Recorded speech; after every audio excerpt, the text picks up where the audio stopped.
Amém. Jeremias 15:10 diz assim: Ai de mim, minha mãe, por que me deste à luz, homem de rixa e homem de contenda para toda a terra?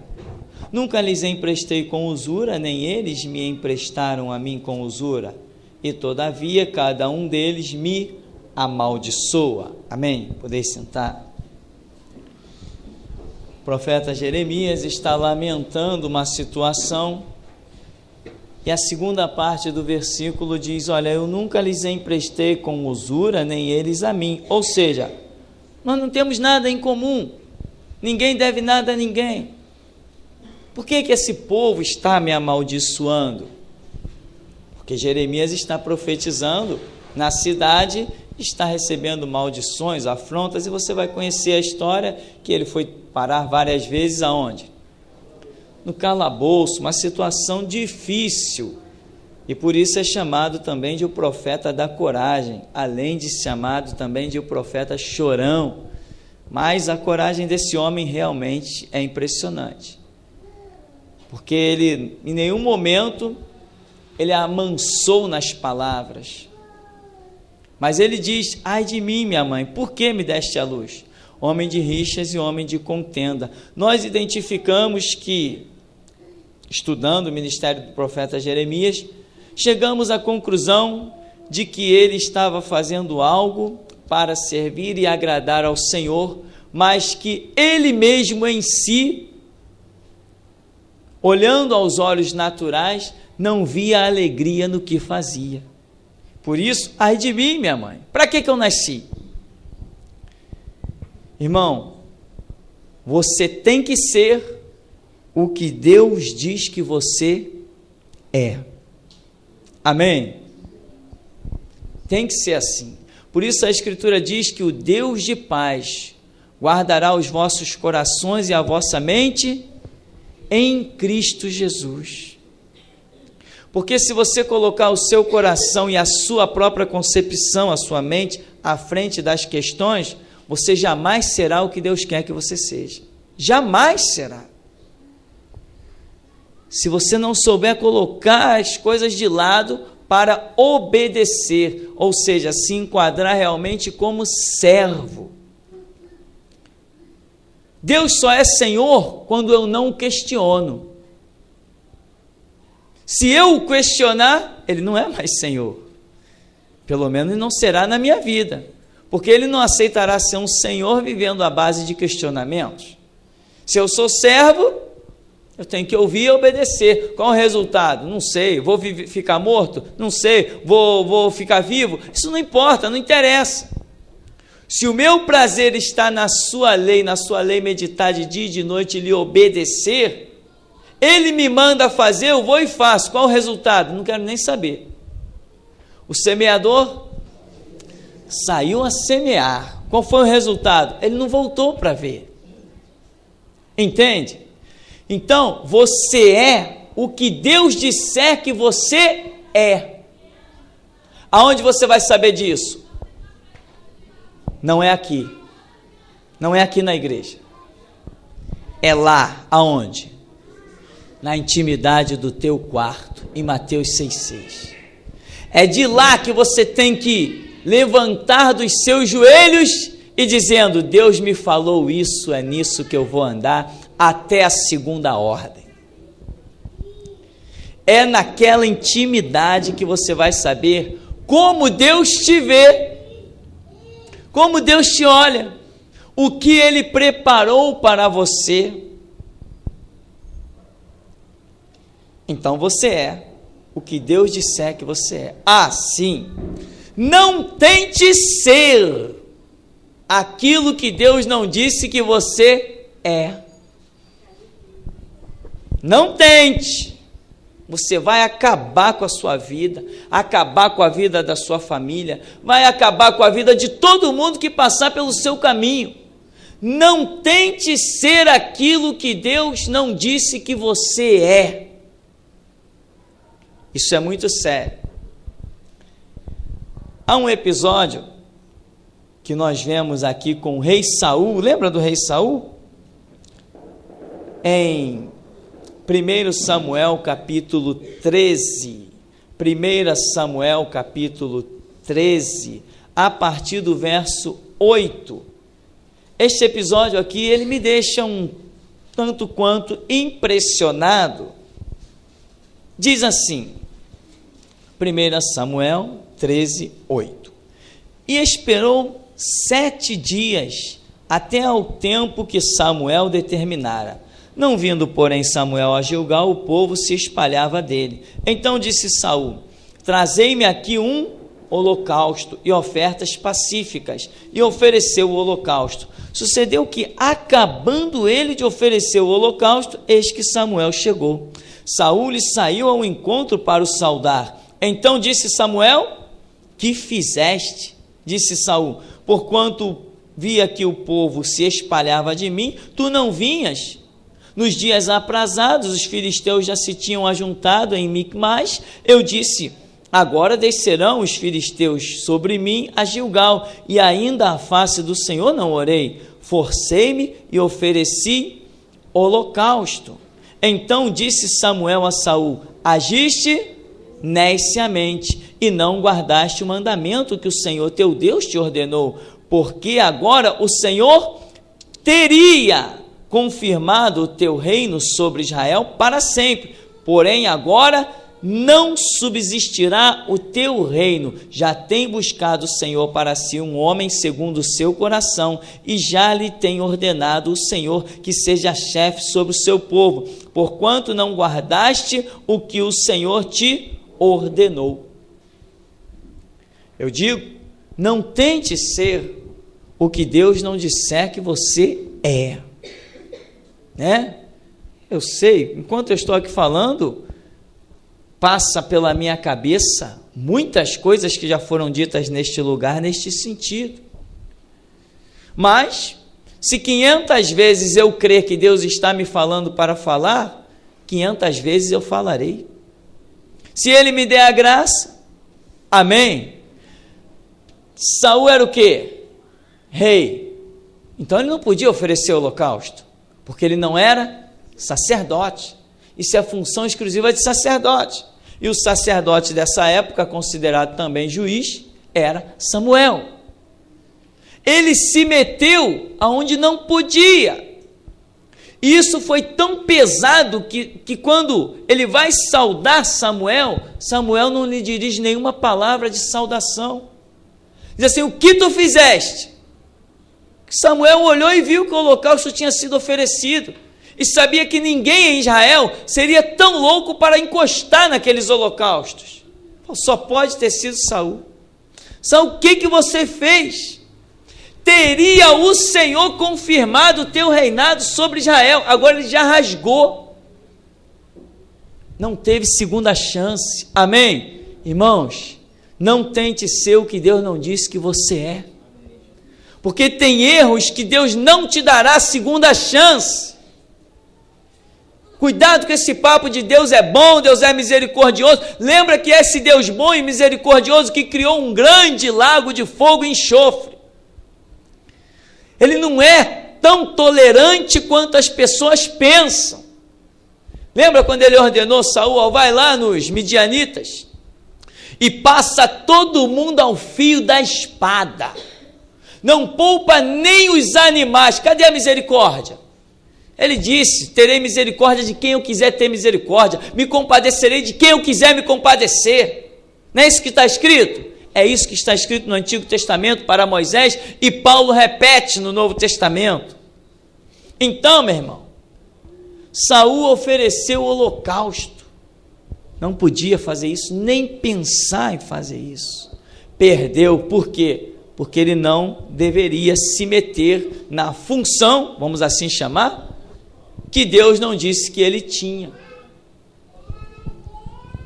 Você vê um outro episódio, que lá em 2 Reis acontece, no ministério de Eliseu, com um jovem chamado Geazi. Estava bem, estava feliz da vida na presença de Eliseu. Possivelmente seria o sucessor de Eliseu, porque essa era mais ou menos uma regra que acontecia, né?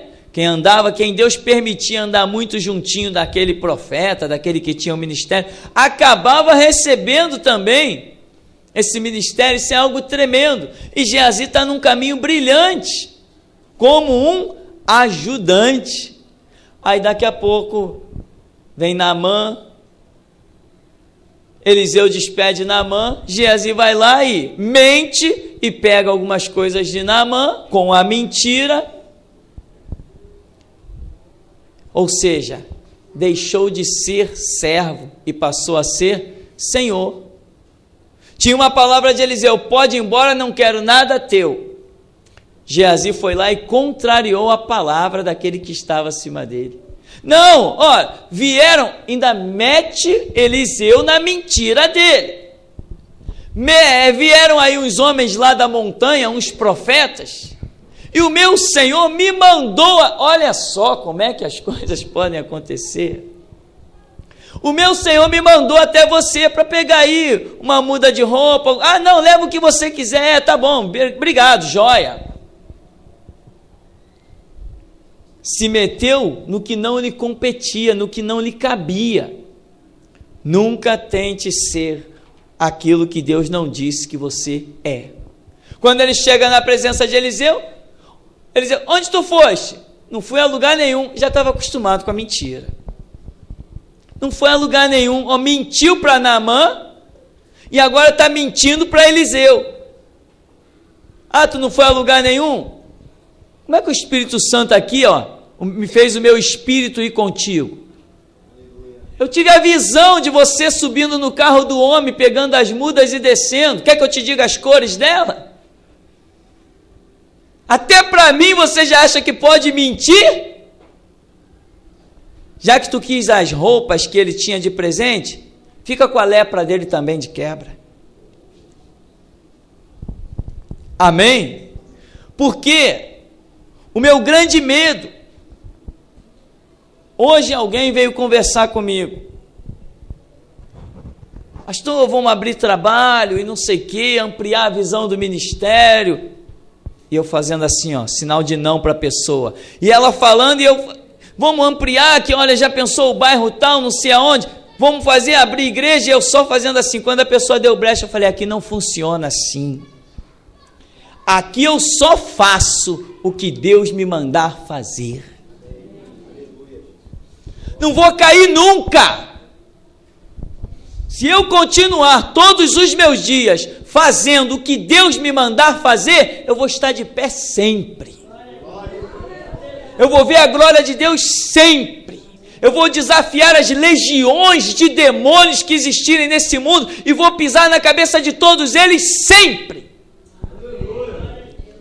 Se eu fizer somente, como um bom servo e escravo de Cristo, somente o que Ele me disser para fazer, nunca os meus inimigos me verão caído. Nunca me verão estendendo a mão para pedir esmola a ninguém. Nunca me verão necessitado, nu e desamparado. Nunca. Eu tenho que saber o que Deus tem comigo. Eu tenho que ir aonde Ele me envia. Eu tenho que falar e não engolir uma vírgula do que Ele me mandar falar. Vou estar de pé sempre. Pode quem quiser desejar o meu mal com macumba, quimbanda, umbanda, feitiçaria, bruxaria, olho grande, mal olhado, pode fazer o que for. Pode roubar minhas roupas e levar para magia negra, voodoo, candomblé, pode fazer o que for, eu sempre vou estar de pé. Aleluia. Se andar segundo aquilo que Deus me disser para andar. Mas algumas pessoas acham isso meio complicado. O rei Saul achou complicado. Geazi achou complicado. Não, eu estou cansado dessa vida de ajudar Eliseu. Ô Naamã, me dá aí algumas coisas aí. Saul também ficou meio cansado, daquela vida. Eu sou só o rei. Sou só o rei. Eu vou dar uma de sacerdotes também.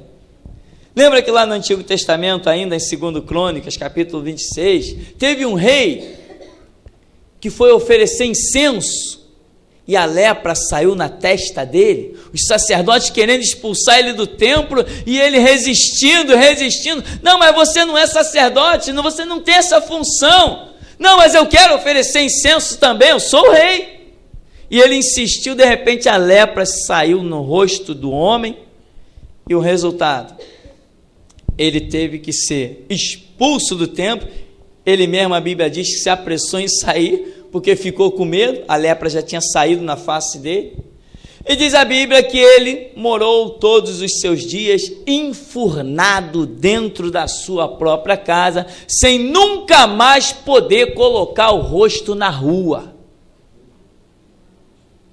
Isto é que é Deus, justo, íntegro. Tu é rei, não é sacerdote. Ah, quer pisar no sacerdócio? O meu juízo é esse. Eu amo esse Deus de justiça, de verdade. O ser humano, ele tem que aprender a ser servo. Aleluia. Tem que aprender. Você pensa que quando eu vejo Deus baixar o chicote, que eu digo tadinho de alguém, eu não digo mesmo. Porque esse Deus de misericórdia e amor, ele é tremendo. Ele nunca chicoteia sem primeiro mostrar o chicote. E é por isso que eu creio na justiça desse Deus. Se ele bateu o martelo, está bem batido e ele é inquestionável. Se alguém cair no abismo é porque quis cair, porque avisar ele avisa. Mostrar ele mostra. Aprainar o caminho ele apraina. Sim ou não? Esse é o Deus que conhecemos. Agora, se ele me chama para um caminho, eu quero ir para outro, aí eu tenho que aguentar o que vem pela frente. Lembra de Paulo? Paulo sai de Jerusalém apressadamente, Atos 22, o próprio Paulo dá testemunho dessa experiência que ele teve com Jesus num arrebatamento. Sai de Jerusalém, não receberão teu testemunho, eu vou te enviar para os gentios de longe. Não, Senhor, sabe como é que é? Eu apedrejei Estevão, eu fiz, eu aconteci, eu persegui, Paulo sai de Jerusalém. Não, Senhor, tá bom, então fica. Fica. Não tenho mais os gentios de longe, não tenho mais as tuas mãos curando enfermo, nem expulsando demônio, não tenho mais a glória, a plenitude do meu Espírito sobre a tua vida. Tu quer ficar em Jerusalém? Eu tenho uma cadeia fria para você dormir nela. É assim mesmo. Isto é que é Deus tremendo. Insistiu, levantou um monte de profeta no meio do caminho. Mulheres profetizaram: Paulo não vai a Jerusalém. Os irmãos disseram: Paulo não vai a Jerusalém. Vem o profeta Ágabo e diz assim: Paulo não vai a Jerusalém. Não bastou, Jesus arrebata ele, traz ele cara a cara e diz: Paulo, sai de Jerusalém. Não adiantou, então vai para a cadeia fria, vai lá. Amém, meu irmão? Não adianta. Você é o que Deus disser que você é. Senão você vai cair nessa ignorância que tem por aí. Pastores consagrados. Isso é uma desgraça na era da igreja. Aí o camarada, ele foi consagrado, ele fez um seminário e ele acha que é pastor. Acaba com a vida do ser humano. Acaba com ele, destrói ele, a família dele, quem tiver em volta dele, todo mundo vai ser destruído. Porque ele acha que os homens podem lhe dar funções. Não, só faça o que Deus disser para você fazer. Aprenda a ser servo de Cristo. Só faça aquilo que Deus disser para você fazer. Todos temos que pagar o preço da oração, senão não andaremos no mesmo espírito. Todos temos que pagar o preço do estudo bíblico, senão não teremos a mesma fonte de conhecimento.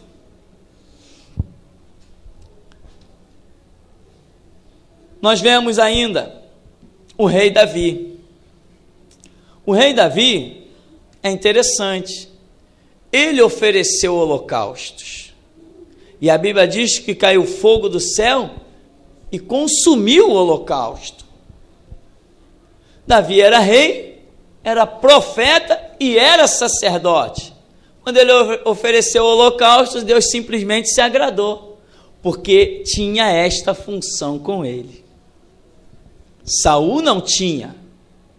Então, cada um tem que andar naquilo que Deus disser para andar. As funções do Antigo Testamento implicavam em ações diretas, utensílios, coisas que eram a figura do reinado de Cristo que surgiria. E hoje? Hoje também tem coisas, Deus continua separando pessoas, mas o que eu vejo mais terrível nos nossos dias são as palavras que Deus designa ao espírito de cada um conforme a função que ele tem. Você entendeu? Em Mateus 12, 36 e 37 diz que de toda palavra ociosa que os homens disserem, hão de dar conta no dia do juízo, porque por tuas palavras serás julgado, por tuas palavras justificado, condenado. Ora, o que é uma palavra ociosa? Uma palavra apressada, uma palavra impensada. Quando é que você fala o que não deveria falar? Quando você não está na posição de falar aquilo. Se você não está na posição de falar determinadas coisas, você não pode falar. O que tem o chamado do profeta Jeremias? Jeremias, você vai aonde eu enviar. Você fala o que eu te mandar falar. Irmão, não vá aonde Deus não te enviou e não fale o que Ele não te mandou.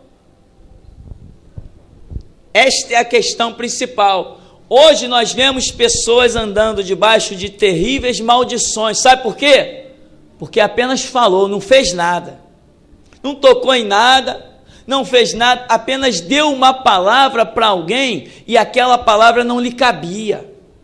Hoje Deus continua levantando pessoas. Quem é pastor, pastoreia. Quem é profeta, profetiza. Quem discernir os espíritos, discerne. Quem tem dom de línguas, que fale língua estranha. Quem interprete língua, que interprete. Paulo fala, quem é ministro de louvor, que louve, que adore. Faça aquilo que Deus te separou para fazer. É assim que funciona. E nisto que Deus te separou para fazer, tu sempre serás bem-aventurado. Não queira sair da posição que Deus te deu. Só saia quando Ele te mandar sair. Aí Ele tem outra para você. Jeremias é o chamado mais tremendo que eu vejo. Deus tinha com ele uma obra realmente estarrecedora, fora do comum. E por isso Deus já alertou a Jeremias de uma maneira impressionante, como eu não vejo alertando nenhum dos outros profetas. Jeremias recebe do Senhor a seguinte palavra: vai aonde eu te mando, fala o que eu te ordeno. Isso tem um peso inacreditável, irmão. Nos dias de hoje, tem pessoas querendo ser pastor. Por quê? Porque o pastor é aquele camarada que mete a mão no dinheiro, né?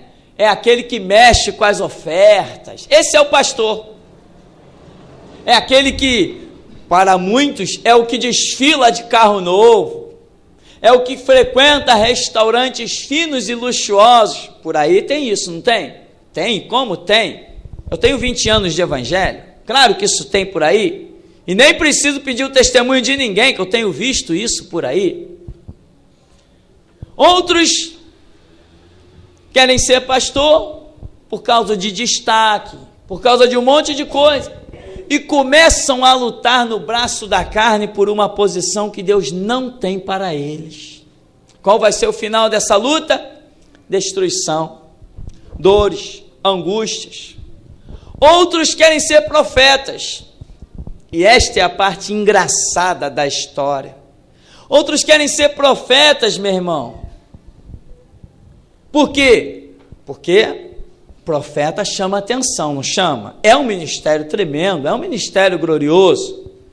E muitos por aí que eu tenho visto começam a entregar falsas profecias. Porque Deus não tem aquilo com a pessoa e ele acha que ele pode obrigar o Espírito Santo a falar pela boca dele. Ele cria as suas próprias visões da sua cabeça e começa a entregar: eu estou vendo, estou sentindo no meu coração. Por quê? Porque são funções que as pessoas querem sem Deus ter dado. Mas quando Deus realmente dá, ele confirma o que ele dá. Ele confirma, ele faz a obra. Hoje, a separação que Deus tem feito, que eu vejo como principal, e eu quero repetir, é com as palavras.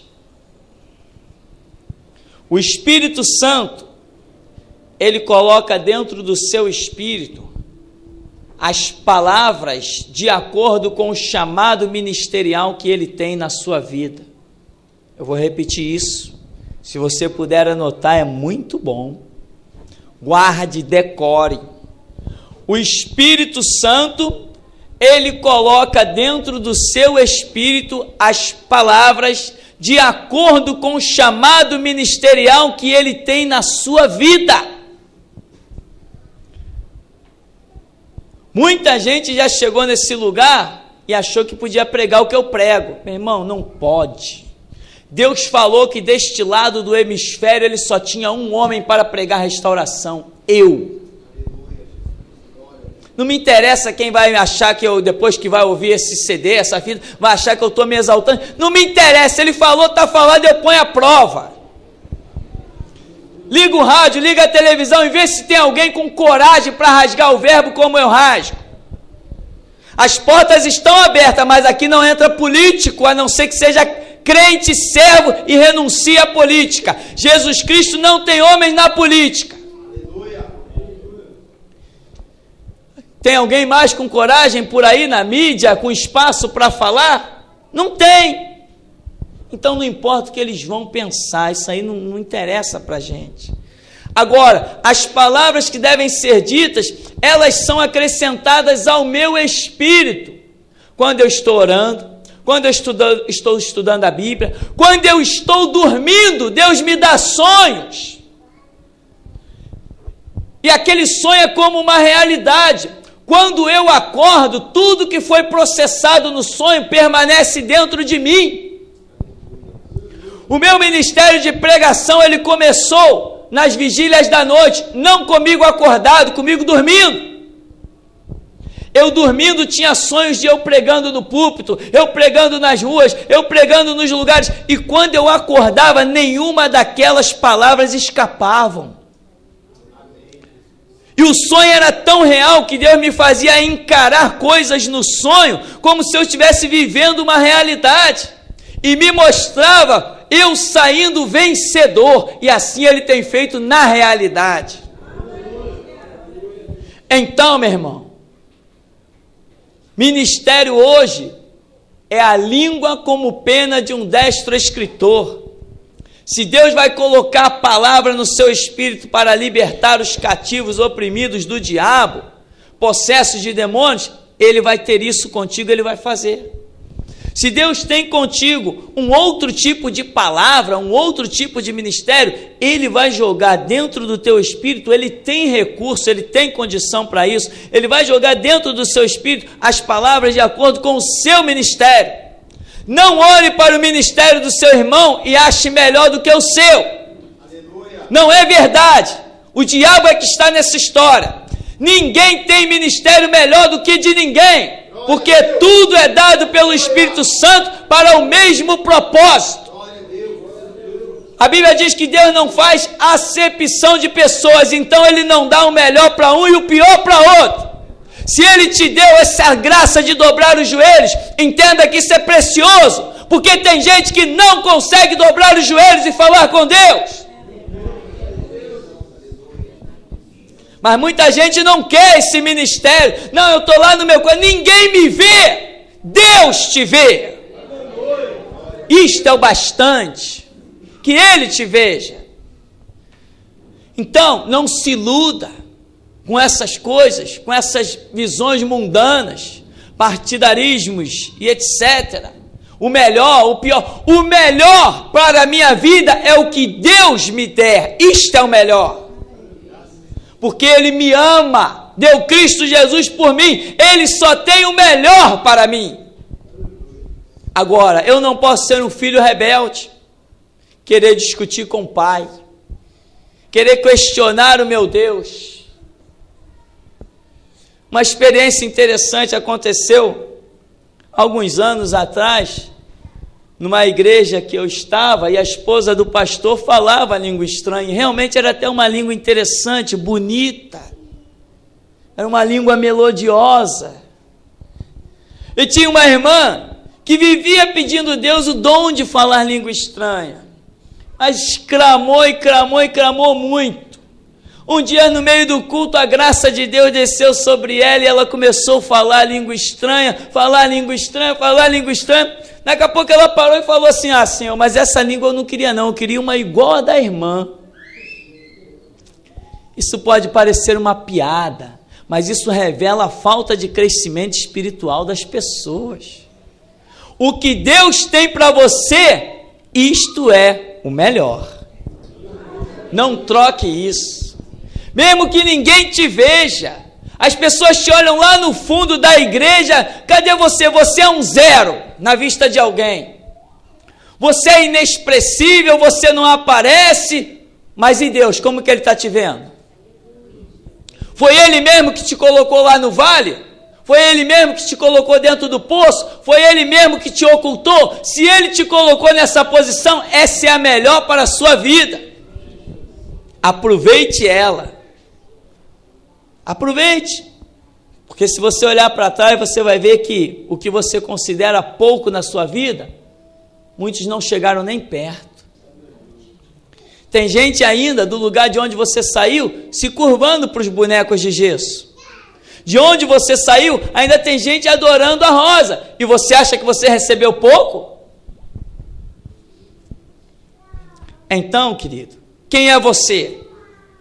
Você é o que a Bíblia diz que você é, pela revelação do Espírito Santo. Deus não tem todos com chamado pastoral, nem todos são profetas. Paulo mesmo diz: porventura falam todos novas línguas, ou seja, nem todos falamos novas línguas, nem todos temos o dom de curar os enfermos, nem todos enfrentaremos demônios para colocá-los para correr. Quando Deus tiver um endemoniado para levar a algum canto, às vezes Ele vai desviar de alguns de nós e vai colocar na frente de outros. Ele trabalha da maneira como Ele quiser. Ele faz o que Ele bem quiser. O que eu quero é que Deus nunca me convoque para dentro de hospital, não é comigo. Mas eu tenho certeza que há um galardão muito especial para quem entra pelas portas de um hospital. Eu não gosto de nada de presídio, mas eu tenho certeza que existe um galardão muito especial para quem entra pelas portas de um presídio. São obras importantes demais a serem feitas. Então, aquilo que Deus disser que tem na sua vida, isto é o melhor. Nisto, um dia, quando você adentrar os portais celestiais, você vai ver que, puxa vida, só o Senhor é Deus. A vontade dele sempre é boa, perfeita e agradável. Portanto, irmão, não saia daquilo que Deus disse que tem contigo. E se Ele ainda não disse nada, vai buscando, que vai chegar uma hora que Ele vai dizer. Vai chegar uma hora que Ele vai falar. Vai chegar uma hora que Ele vai direcionar. Ele vai mostrar. Pois Ele diz: clama a mim, responder-te-ei. Não se julgue inferior. Não se julgue menos privilegiado, vamos assim dizer. Apenas entenda que servo é aquele que recebe a ordem do seu Senhor e executa. Se Deus te chamar para rei, reine. Se te chamar para profeta, profetiza. Para intercessor, ore. Se Deus te chamar para sacerdote, ofereça os holocaustos. Faça aquilo que Deus te mandar fazer. Porque você tem que ser e se posicionar naquilo que Deus disser que tem contigo. Amém. O Senhor nos abençoe em nome de Jesus.